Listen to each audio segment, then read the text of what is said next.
Elizabeth, great to see you. Thanks for taking the time to have a conversation on Perfectly Flawed. So if we can start off by, if you can just get a little bit of background to the people out there in terms of a little bit about you, I guess. I guess in terms of my background, I'll share a couple of different things and then feel free to kind of ask for the questions.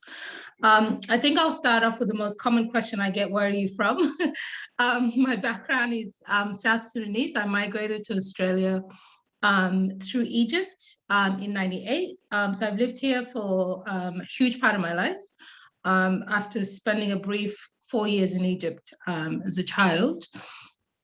I am a mother, I'm a wife, I've got 2 young children. I'm passionate about all things human rights. And then further to that, I'm very much interested and very much committed to racial equity. And part of the work that I do in that space is I'm looking at diversity and inclusion through the lens of race, ethnicity, and culture.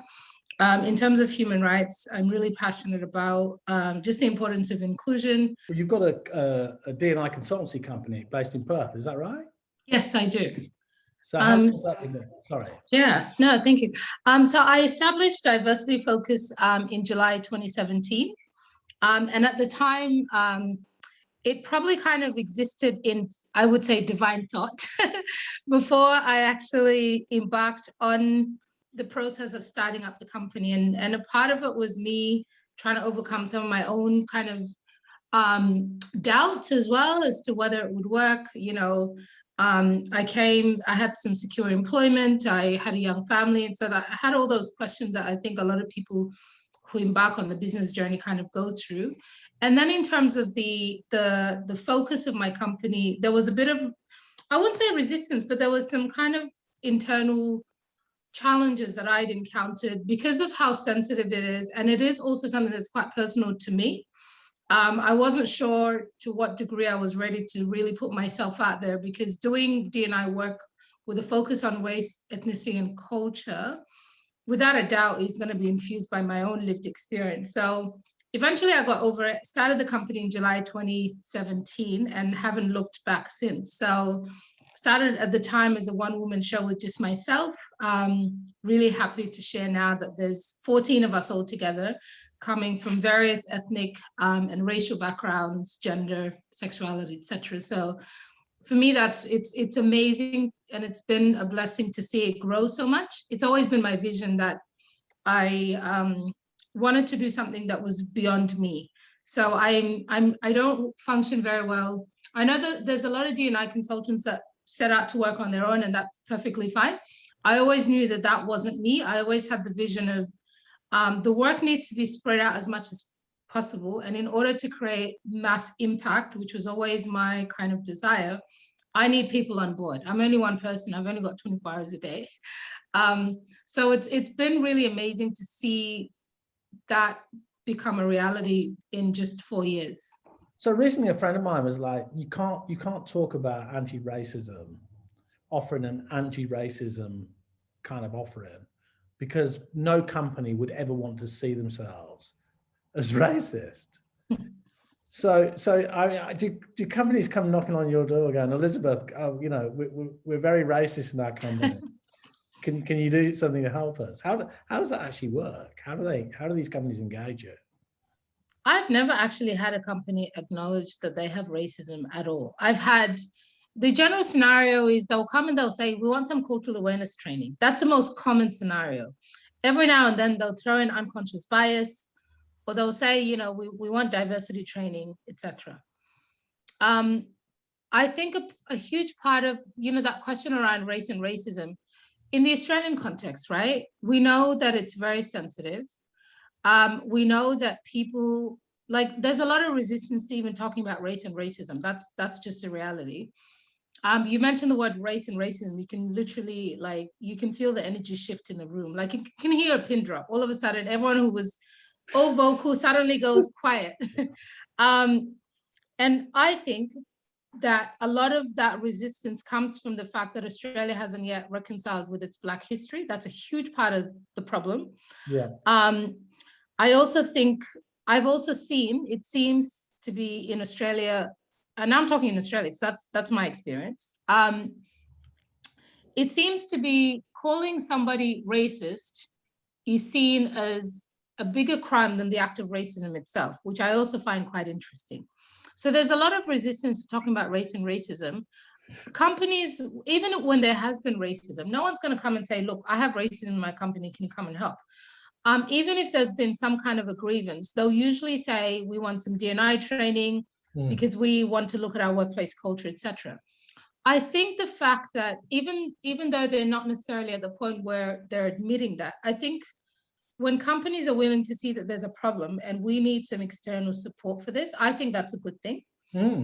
Because they're a little bit closer to a company who sees that there's huge issues and does absolutely nothing, or just fires people who speak up about racism. That's even worse.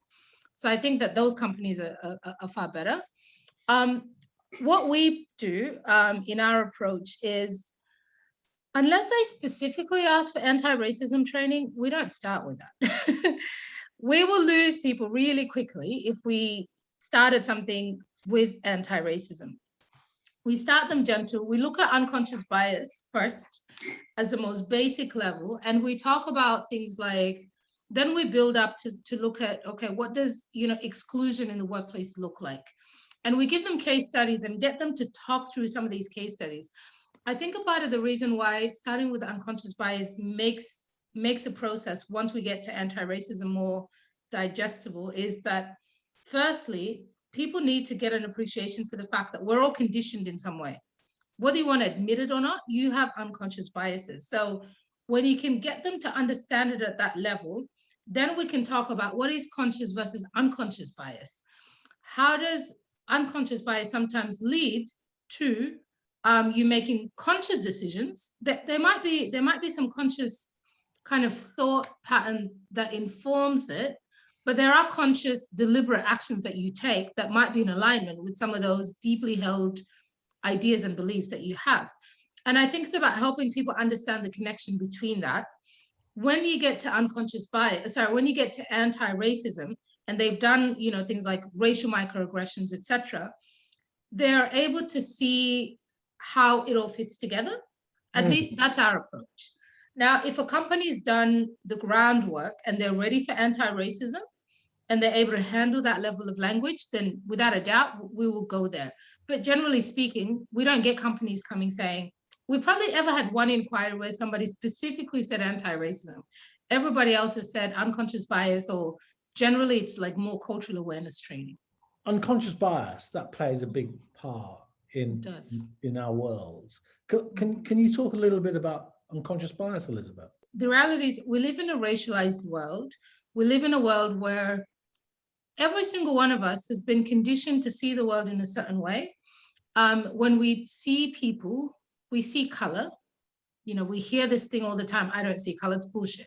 Excuse my language, sorry. People see color, whether they want to admit that or not. We all see color.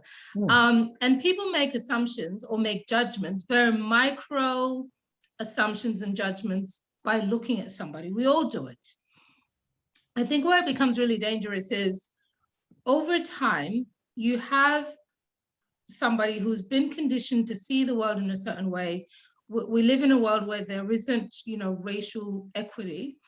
And people have started to formulate ideas about competence, about superiority, inferiority of certain individuals, etc., based on nothing else other than their race and where they come from.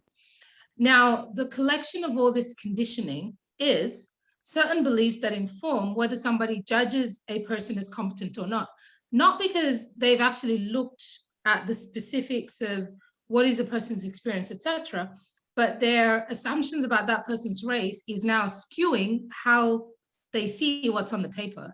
So that's the nature of how bias then operates within recruitment. So somebody might get a CV, they might see a name that doesn't sound like a white Western name, for example, if I was to use, the Australian context. It might be a name that they might kind of figure out where the person might be from, or they might just see that this is a name that's, different, or I can't pronounce that. And then have a whole lot of assumptions that they may not necessarily be all that aware that they're having this built in the background. But there may be subtle questions around, will this person actually fit in? there could be assumptions made about the person's competence, about language as well. I've seen that a lot. And so that person's CV ends up at the bottom of the pile for no other reason than the fact that the person who's looking at that has just made a whole lot of assumptions, and has looked at that CV in a way that has actually disadvantaged that person compared to, and they might actually be the most qualified candidate for the role, but they give it to somebody else. I've seen it happen many times. Like my husband shared with me, you know, he's had experiences at his workplace where he works in the private sector for a mining company, but people that he has trained who have been in the position or in the company for like a year, there's a management opportunity that comes up, but the 27-year-old white guy gets it, who was trained by a much older Black man who's worked in the company for about 10 years. When you look at things like the criteria, you know, because it's advertised internally, they don't meet half of the minimum criteria, right? But somehow exemptions are made, because you have a situation where, yes, you have 3 other candidates that have applied, but they're all, you know, you've got a brown person, a Black person, and maybe someone of an Asian background. And so management deems them unable, but, you know, it's like they're fit to train the person, but they're not fit to lead the team. Anyways, but that's the nature of these things. And I think while unconscious bias comes in terms of recruitment, in terms of those micro judgments that people make, there's also the reality of racism within the workplace. And we can't not acknowledge that. I think that's huge. You can't pretend it doesn't exist. Yeah, you can't pretend that it doesn't exist. Exactly. Earlier on in this conversation, you said that you were from South Sudan, but you grew up in Egypt. But you've been here since, how old were you when you came here? I was 10. You were 10, right? So you're Australian, right? And so I grew up in England, and some of the things that used to happen to me as a kid, you know, it may have been a warm day in England and unusual. And then people would say, older people might say, this happened numerous times, oh, it's a hot day today, son, but I bet you're used to this coming from where you come from, right? And I genuinely, you know, 8 or 10 or whatever it was like, why is he saying that? I'm from Spencer Estate. And it wasn't until I was an adult that I realized that there was this otherness going on, right? Yeah. And the same thing, when I was a really young boy, I'd get on a bus, and this happened hundreds of times, right? And I'd realize that people would get on the bus and there'd be a spare seat next to mine, right? But they would walk past and sit somewhere else. And then I started realizing the Indian and Pakistani people, it'd be the same thing, right? So you'd have a bus with loads of people on it, but the Black people. Yeah. And then recently, a friend of mine, she's from Barbados, her son's here on work experience, right? Yeah. Niall. And I said, how's it going? And I said, what do you think? You know, and he's like, from a race viewpoint, he was like, oh, it's interesting. When I get on the bus, people don't sit there. And I'm like, dude, does that really still happen? It hasn't changed. I'll tell you that for sure. Hasn't changed. It hasn't changed. I went through that because I used to get the bus and the train to uni, and I started to like experiment with it because I'm like, oh, I wonder like what it is. So sometimes, I mean, 80% of the time I'd be reading because I use that time to read, because once I get home, I had no time. So I probably look the least bit threatening. If anything, I probably look like a nerd, which you'd think is a pretty safe person to sit next to. But I started to be like, you know, on days that I was kind of just sitting there listening to music or just sitting there, I thought, oh, let me try a book and see how that, you know. So I'd started to do different things. I'd start to sit at the front of the bus, in the middle area, at the back, to see if that would. I've tried just about every variation of sitting on the bus and train to see whether it was something about where I sat or the way I presented.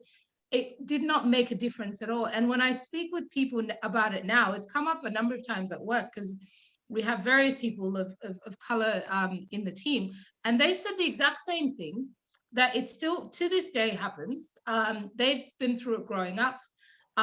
You know, my siblings have gone through it. My husband, who's lived in the US for about 10 years, at the time, he said it happened in the US as well. He'd be like in the lecture theater, all the seats would fill up. He's like, sometimes people are even like sitting on on like the stairs, because the big college, lecture theaters.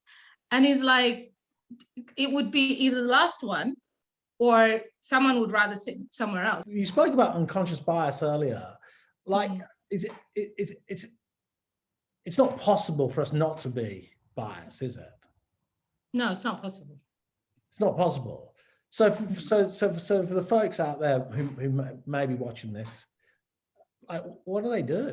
I mean, how do you create awareness? And once you've got awareness, what do you do with that? I think it firstly starts off with acknowledging the fact that bias, that unconscious bias is a reality. If you can't acknowledge its very existence, you can't address it. That's one. And I say that because in a workshop I had somebody argue with me for the longest time that they had no unconscious biases. And I think it was because they were mixing it up with ethics. And it's like, look, you might read the company document and follow the ethical rules or whatever. This is much deeper than that. So, but I think you can mitigate the impact of bias by becoming more aware of it. I'll give you an example, right?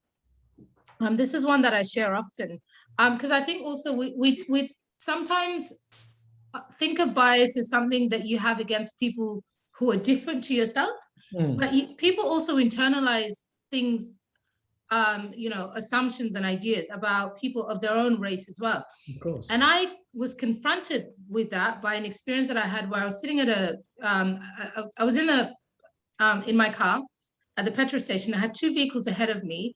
So I was waiting. This was broad daylight. A young Black man kind of walked past my car. And I had an immediate thought of, is my car locked? And I actually looked to see whether my car was locked. Now, that was a very brief, it could have been a very fleeting moment that I even, had I not paused and gone, what the heck is going on with you? Like, I had to really sit with myself. But that was because I caught myself in that moment and I had to ask myself some deep and meaningful questions. Why did I flinch when he walked past? I'm almost 100% sure that had it been a white guy, I wouldn't have had the same response. I'm sure. Now, he looks no different to my brothers. My husband is also Black, so I have plenty of people in my life that kind of look, quite similar, aside from the fact that we were the exact same skin color. But it can creep up on you in that way. And I think by becoming conscious, so once I had that awareness, I had to be more conscious of what am I consuming that is starting to kind of build some of these narratives that are influencing the way that I see other Black people as a Black person too. Because we also internalize biases and we can internalize racism as well. And I've seen it at various different levels where, when people get so deep into that, when it's internalized so deeply, it leads to people actually hating their own race and actively wanting to not connect with people of their own race. And I've seen that in many circumstances. So while we can't 100% get rid of it, I think by having an awareness that it exists, by using those triggering moments rather than them becoming fleeting moments, actually pausing and reflecting, and then trying to find the source of where some of that might come from, and actively challenging that by actively, consuming, whether it's media, etc., that can recondition or that can really challenge some of those stereotypes. I think that's really important.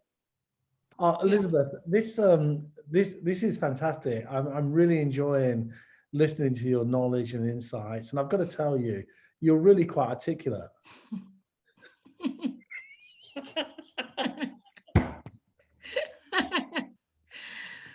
Can we talk? Yeah. Is that a compliment, or are you surprised that a Black woman knows anything remotely intelligent? Oh my God. So what happened with that word? Can you give the people some context? Because this is like an in-joke. Yeah. Well, it's interesting, right? Because I do training and I'm always presenting and talking to an audience.